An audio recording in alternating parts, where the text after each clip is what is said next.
Assalamu alaikum.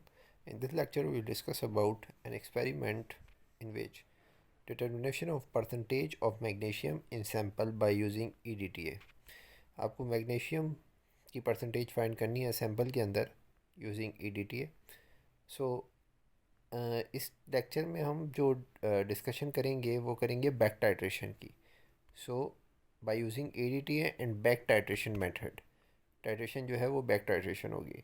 So first of all, why we are using back titration. Back titration उन cases में use की जाती है जब आपके पास जो एनालाइट है जिसको आप एनालाइज करना चाहते हैं, लेट्स से मैग्नीशियम.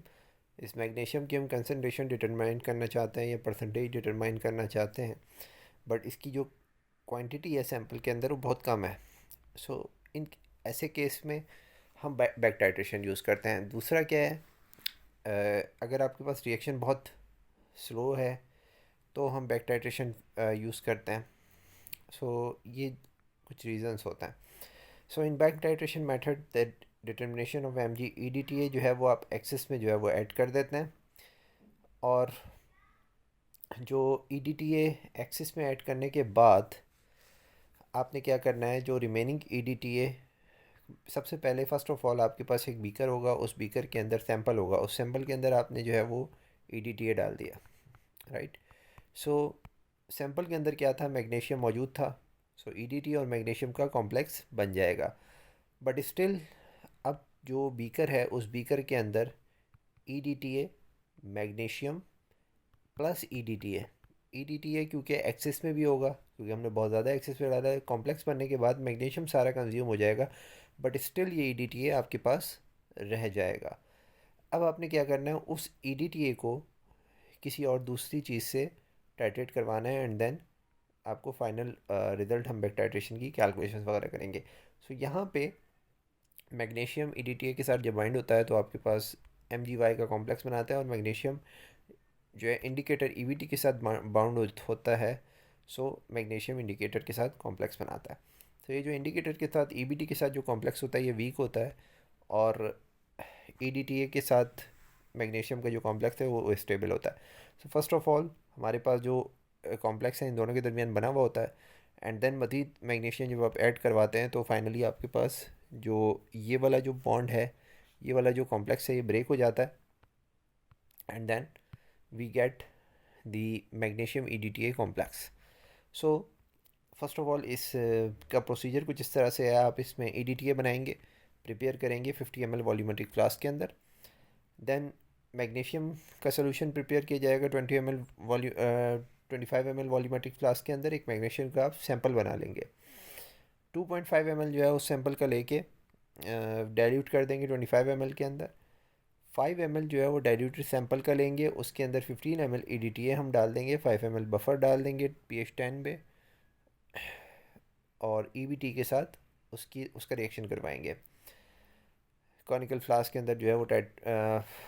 आप उसके बाद जो सैंपल है उसको कॉनिकल फ्लास्क के अंदर लेके Mg+2 और मैग्नीशियम को हम ब्यूरेट के अंदर ले लेंगे जो आपने मैग्नीशियम बनाया है.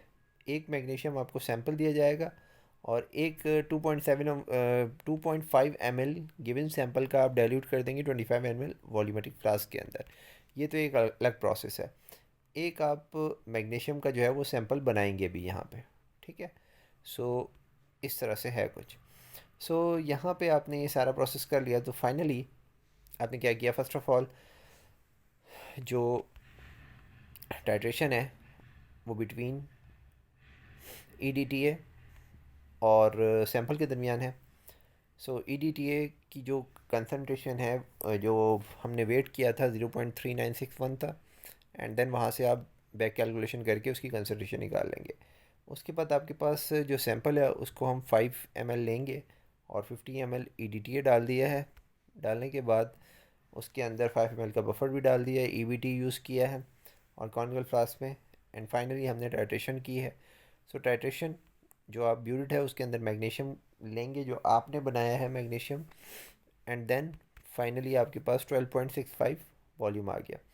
सो concentration of E D T A की अगर बात करें तो ये हमने निकाल ली बैक कैलकुलेशन करके, जो कि कंसनट्रेशन ऑफ MgSO4 जो वाटर के साथ बाइंडेड मैग्नीशियम है जो हमने बनाया है जिससे हम टाइट्रेशन करेंगे, वो भी उसकी भी हमने कंसनट्रेशन निकाल ली।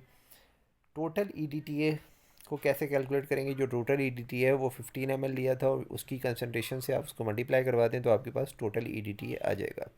उसके बाद मैग्नीशियम और EDTA के दरमियान मोल रेशो लगा रहे हैं हम, जो कि जो मिली मोल ऑफ रिमेनिंग EDTA, जो रिमेनिंग EDTA जो आपके पास बच गया था, EDTA जो रिमेनिंग था, EDTA और मैग्नीशियम का कॉम्प्लेक्स बनने के बाद ये वाला जो रिमेनिंग था, इसको आपने टाइट्रेट करवाया किसके साथ? मैग्नीशियम के साथ करवाया। सो मिली मोल ऑफ रिमेनिंग EDTA हमने निकालने हैं। सो उसको निकालने के लिए आपने क्या किया कि मिली मोल ऑफ Mg जो कि ब्यूरेट के अंदर लिया है मैग्नीशियम, उसकी जो कंसनट्रेशन है और उसका जो वॉल्यूम कंज्यूम हुआ है रिमेनिंग EDTA को आपने टाइट्रेट करवाया। आई रिपीट अगेन, सारा प्रोसेस मैं रिपीट कर रहा हूँ। सबसे पहले आपने क्या किया, ब्यूट यहाँ पे आपके पास सैंपल था, सैंपल के अंदर EDTA डाला।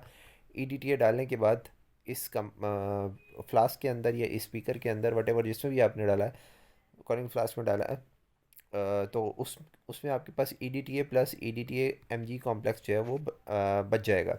ये जो रिमेनिंग EDTA है इसको हम मज़ीद फर्दर जो है वो Mg देंगे जो आपके पास नॉन है। एक नॉन हम Mg स्टैंडर्ड बना लेंगे जिससे हम इसको टाइट्रेट करवाएंगे। ठीक है, Mg का स्टैंडर्ड बना लेंगे तो टाइट्रेट करा, जो बाकी EDTA बचा है ये भी इस मैग्नीशियम के साथ बाउंड हो जाएगा, तो इसके अंदर आपके पास Mg EDTA का बाउंडेड कॉम्प्लेक्स ही बचेगा। राइट। सो फाइनली कुछ इस तरह से ये सारा प्रोसेस है।